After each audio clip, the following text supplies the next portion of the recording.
সারা দেশে বেড়েছে শীতের তীব্রতা। আজ চুয়াডাঙ্গায় সর্বনিম্ন তাপমাত্রা রেকর্ড করা হয়েছে 8.7 ডিগ্রি সেলসিয়াস। সকাল থেকে ঘন কুয়াশায় ঢাকা চারপাশ, উত্তরের হিমেল হাওয়া বাড়িয়েছে শীতের তীব্রতা। কনকনে ঠান্ডায় বিপর্যস্ত জনজীবন। সবচেয়ে বেশি বিপাকে পড়েছেন খেটে খাওয়া মানুষেরা। ঘন কুয়াশায় ব্যাহত হচ্ছে নৌযান চলাচলও। এদিকে শীতজনিত নানা রোগে আক্রান্ত হয়ে হাসপাতালে ভর্তি হচ্ছেন অনেকেই। শীতে শিশু ও বৃদ্ধদের বাড়তি যত্ন নেয়ার পরামর্শ দিয়েছেন চিকিৎসকরা।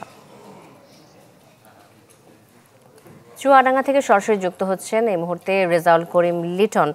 লিটন, শীতের তীব্রতা কেমন দেখছেন চুয়াডাঙ্গায়?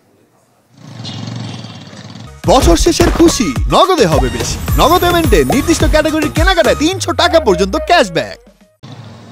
শান্তা, এই যে আজকে চুয়াডাঙ্গায় দেশের সর্বনিম্ন তাপমাত্রা 8.7 ডিগ্রি সেলসিয়াস রেকর্ড হয়েছে সকাল 9টায়। চুয়াডাঙ্গা যে আঞ্চলিক আবহাওয়া পর্যবেক্ষণাগার কেন্দ্র আছে সেখান থেকেই আবহাওয়া রেকর্ড করা হয় এবং এই তাপমাত্রার পরেই কনকনে শীত, একেবারেই ঠান্ডা হাল কাঁপানো শীত। সাধারণ মানুষ সারাটা দিন শীতের কবলে ছিল। এখন প্রায় বিকেল 5টা বাজতে চলল, সূর্যটা পাটে পড়ে গেছে। একটু পরেই আবার শীত জেঁকে বসবে, কুয়াশাচ্ছন্ন একটা ভাব প্রকৃতিতে আসছে।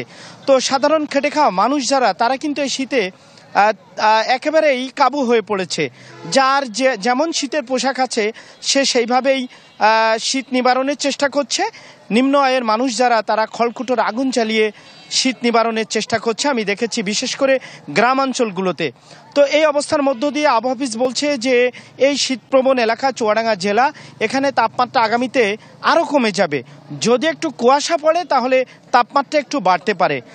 আর মৃদু শৈত্যপ্রবাহ সেটি কিন্তু রয়ে গেছে চুয়াডাঙ্গা জেলার উপরে। তো সব মিলিয়ে চুয়াডাঙ্গাতে এখন তীব্র শীত।